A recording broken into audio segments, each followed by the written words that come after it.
Question number 10। एक गांव जिसकी जनसंख्या 4000 है, जिसको प्रतिदिन प्रति व्यक्ति 150 लीटर पानी की आवश्यकता है। इस गांव में 20 मीटर गुणा 15 मीटर गुणा 6 मीटर माप वाली एक टंकी बनी हुई है। इस टंकी का पानी वहां कितने दिन के लिए पर्याप्त होगा?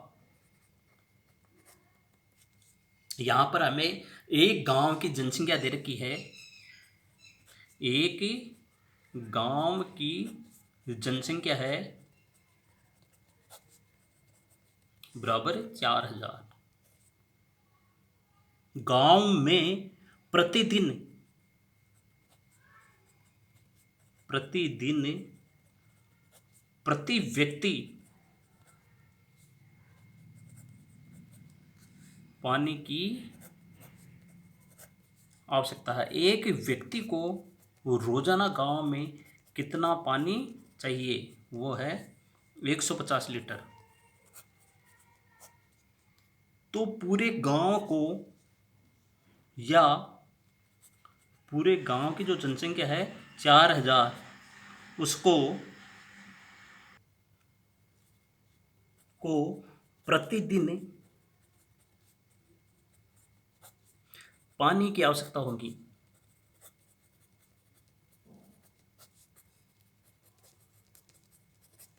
बराबर 4000 इंटू 150 लीटर बराबर 15 चौक 60 और इसके आगे 4 जीरो लग जाएगी। 6 लाख लीटर पानी की। अब टंकी की माप है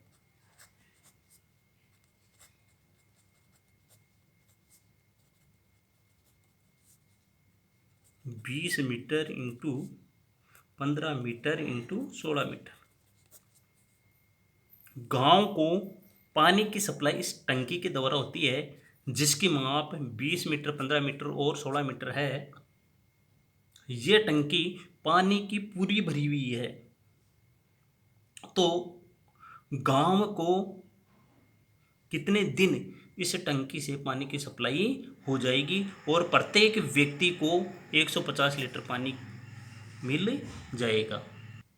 अब हम यह ज्ञात करेंगे कि टंकी में कितने लीटर पानी है। यह पता लगाने के लिए हम टंकी का आयतन ज्ञात करेंगे। फिर टंकी का जो आयतन घन मीटर में आएगा उसको लीटर में बदल देंगे। टंकी का आयतन का सूत्र होता है लंबाई गुणा चौड़ाई गुणा ऊंचाई। 20 गुणा 15 गुणा 16। 20 को 15 से गुणा करेंगे तो 15 दूना 30 और ये 0 300 आ जाएंगे। इसको 16 से गुणा करेंगे तो 16 × 48 4800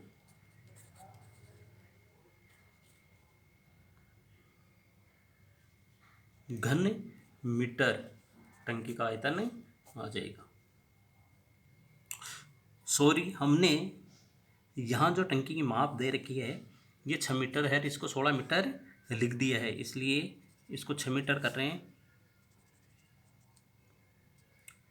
20 को 15 से गुणा करेंगे तो 300 आएंगे और 300 को 6 से गुणा करेंगे तो 36 1800 आएंगे।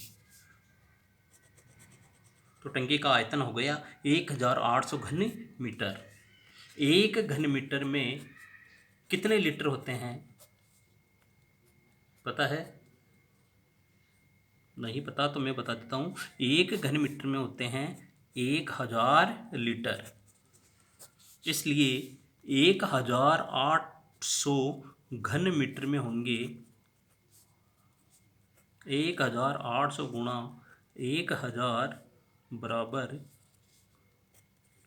18 लाख लीटर। तो टंकी के पानी की क्षमता है 18 लाख लीटर। अब 18 लाख लीटर पानी गांव में कितने दिन सप्लाई होगा ये हम ज्ञात करेंगे। पानी की टंकी का पानी गांव में काम आएगा बराबर 18 लाख लीटर में हम 6 लाख लीटर का भाग दे देंगे।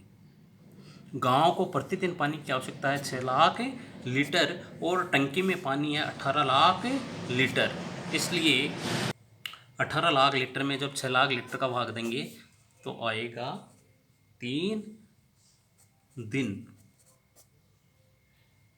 अतः टंकी का पानी गांव में 3 दिन के लिए पर्याप्त होगा। यही इसका आंसर है। क्वेश्चन नंबर 11 है, क्रमशः 6 सेमी, 8 सेमी और 10 सेमी त्रिज्या वाले धातु के 3 ठोस गोलों को पिघलाकर एक बड़ा गोला बनाया जाता है। इस गोले की त्रिज्या ज्ञात कीजिए। एक गोला है जिसकी त्रिज्या 6 सेमी है, दूसरा गोला है इसकी त्रिज्या 8 सेमी है और तीसरा गोला है इसकी त्रिज्या 10 सेमी है। इन तीनों को पिघलाकर एक बड़ा गोला बनाया जाता है। इस बड़े गोले की हमें त्रिज्या ज्ञात करनी है। इस बड़े गोले की त्रिज्या ज्ञात करने के लिए हम इन तीनों ठोस गोलों का आयतन ज्ञात करेंगे। आयतन ज्ञात करके उनको जोड़ लेंगे तो वो आयतन इस बड़े गोले के आयतन के बराबर होगा। तीनों गोलों का हमने आयतन ज्ञात किया। पहले गोले का आयतन का सूत्र होगा 4/3 pi R cube, pi R1 cube plus 4/3 pi R2 cube.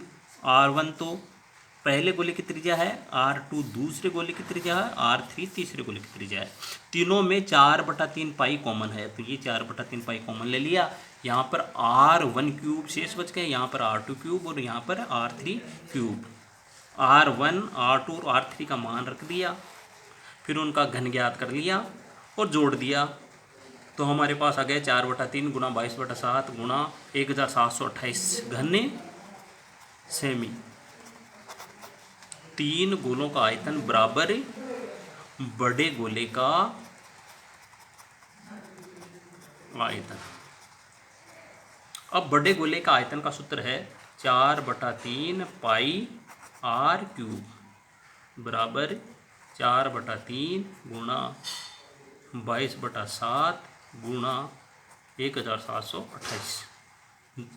इस बड़े गोले का आयतन और इन 3 छोटे गोलों के आयतनों का योग बराबर, इसलिए हम इन दोनों को बराबर में लिख दिया। अब हमें आर का मान ज्ञात करना है, बड़े गोले की त्रिज्या ज्ञात करनी है। इसकी त्रिज्या ज्ञात करने के लिए हम आर क्यूब बाएं पक्ष में रख लेंगे और सारी संख्याओं का पक्षांतर करके दाएं पक्ष में ले जाएंगे। आर क्यूब बराबर 4/3 गुणा 22/7 गुणा 1728 बटा 4/3 या गुणा में है तो पक्षांतर करेंगे तो भाग में चला जाएगा और पाई भी भाग में चला जाएगा तो इसका मान भी लिख देंगे 22/7। 4/3 से 4/3 कट गया, 22/7 से 22/7 कट गया। अब हम 1728 के अभाज्य गुणनखंड करेंगे। 1728 के अभाज्य गुणनखंड इस तरह से होंगे। 1728 को हम क्यूब के रूप में लिखेंगे। यहाँ पर आर क्यूब के रूप में लिखा हुआ है तो आएगा 12 क्यूब। यहाँ पर देख लो 1728 के हमने अभाज्य गुणनखंड किए तो 2 6 12 आए और 3 3 12 आए, 3 3 के जोड़े बना लिए, 2 दूने 4 4 3 12 क्यूब। यहाँ घात 3 से घात 3 कैंसिल हो जाएगी और हमारे पास आर बराबर आ जाएगा 12। तो इस प्रकार हमें बड़े गोले की त्रिज्या प्राप्त हुई, बड़े गोले की त्रिज्या प्राप्त हुई बराबर 12 सेमी। यही इसका आंसर है। धन्यवाद।